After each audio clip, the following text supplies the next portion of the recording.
Bonjour et bienvenue. Alors dans cette vidéo, je vais vous montrer comment faire un programme avec Scratch pour réviser ses tables de multiplication. Un jeu où le personnage va proposer des calculs mentaux et l'utilisateur devra donner la réponse. Si la réponse est bonne, le programme dira bonne réponse et si elle est fausse, mauvaise réponse. Alors on va avoir besoin de nombres aléatoires, de l'opérateur multiplier. On va avoir besoin de égal pour vérifier si la réponse est bonne ou pas. Donc, comme je l'ai dit, si la réponse est bonne, donc on va avoir besoin d'un si. Et on va avoir besoin de capteur. Demander quel est votre... non, on ne va pas demander quel est votre nom.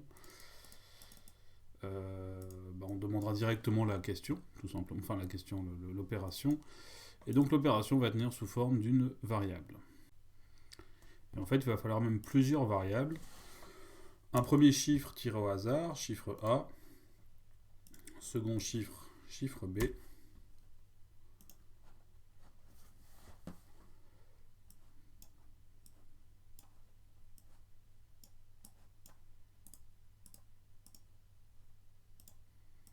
Voilà, avec ça, je vais pouvoir tirer des nombres au hasard. Alors la table de 1 n'étant pas très intéressante, je vais plutôt faire commencer je vais mettre un 2 au minimum.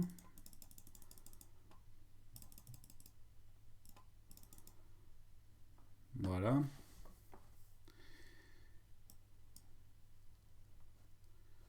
Et ensuite, on va devoir poser la question.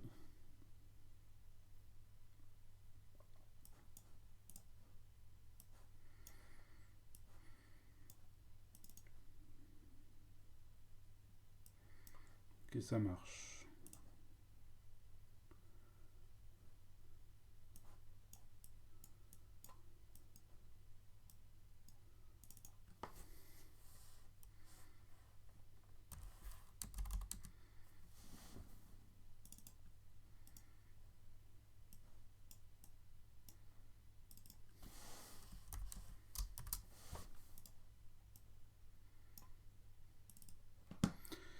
Alors, AA attribue un nombre aléatoire entre 2 et 10. Donc là, je suis sur 9. AB, nombre aléatoire entre 2 et 10. Donc je suis sur 10. Alors c'est pareil, la table de 10, elle n'est pas très intéressante. Et puis là, une réponse. Donc pour l'instant, on peut mettre ce qu'on veut. L'ordinateur s'en moque. Voilà, 7 x 8. 3 x 2. 5 x 7.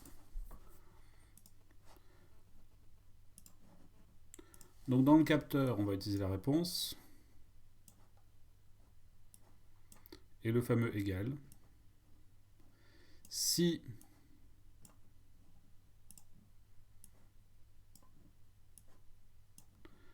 A fois B est égal à la réponse, alors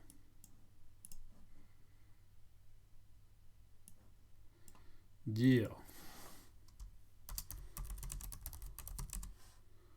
bonne réponse avec des points d'exclamation pendant 2 secondes.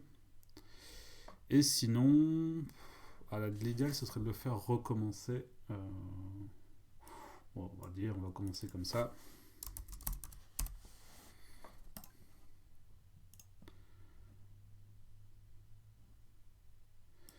Ensuite, on répète indéfiniment. Espace pour presser. Tac, tac. 6 x 5. Alors, mauvaise réponse. 12. Perdu. 9 x 5, 45. Bonne réponse. Donc, on a notre premier jeu, enfin un premier jeu assez simple, qui permet d'avoir... première étape, en fait, c'est pas encore un jeu, c'est une première étape. Il faudrait réussir à compter les scores. Ouais, bah pourquoi pas, là j'ai encore un peu le temps. Nouvelle variable, score. Oups. À score attribué 0 lorsque je démarre le jeu. On va pas le faire répéter indéfiniment, on va le faire répéter 10 fois, qui permettra d'avoir une note sur 10. Si la réponse est bonne, changez le score par 1. Et à la fin, lorsqu'on a répété 10 fois, on va terminer avec une apparence. On va pas dire salut, on va dire...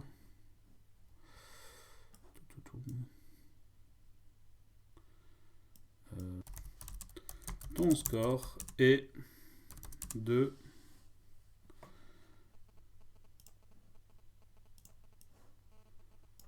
score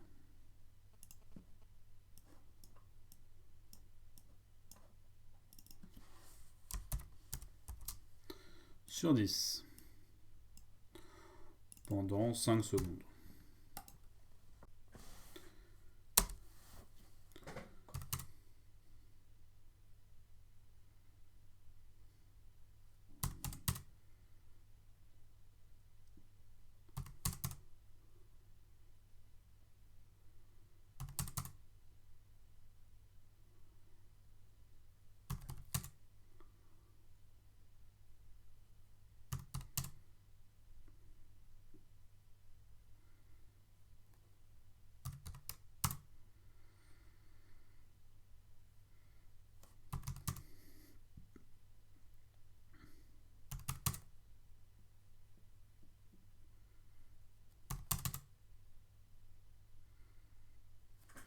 Ok, ton score est 10 sur 10.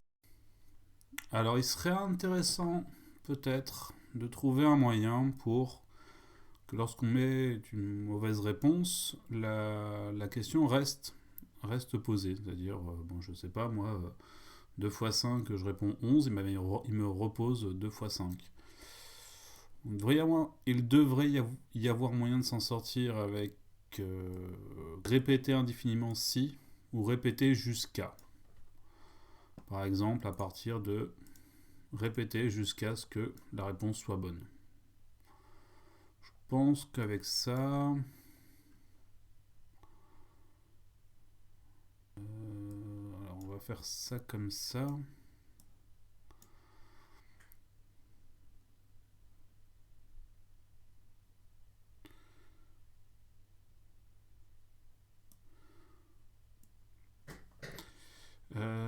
Si on fait ça comme ça, la réponse sera nécessairement bonne, on aura toujours 10 sur 10. On n'aura pas le nombre d'essais.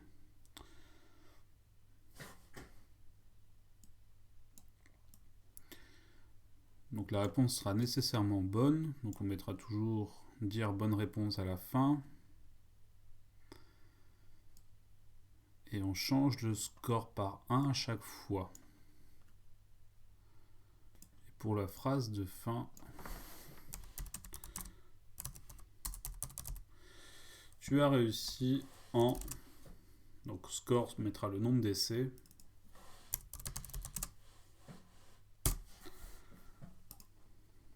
Je pense que ça devrait fonctionner.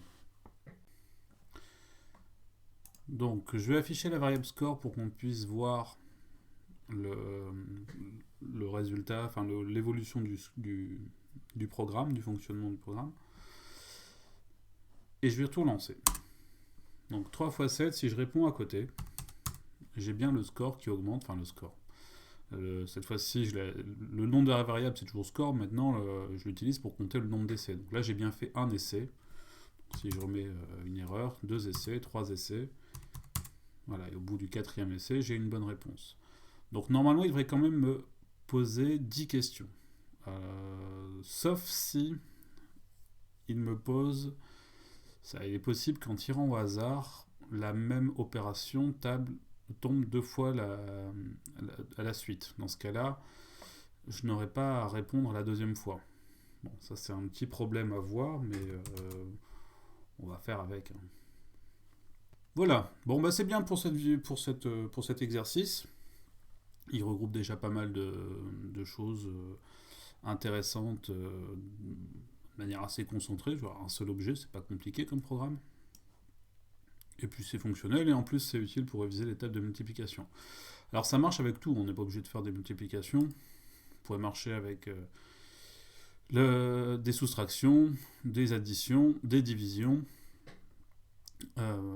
pour la division, ça serait un peu compliqué. Il faudrait s'arranger pour faire des tables inversées. Alors, je ne sais pas comment ça serait possible, hein, tirer...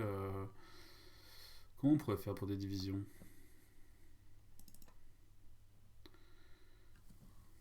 Imaginons quelque chose comme ça.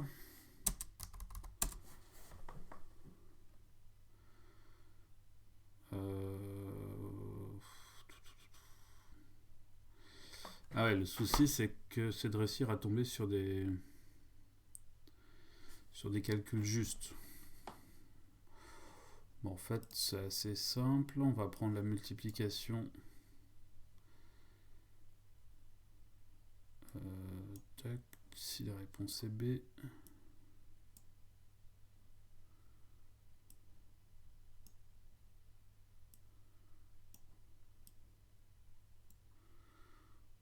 Voilà, ça devrait fonctionner. Je pense.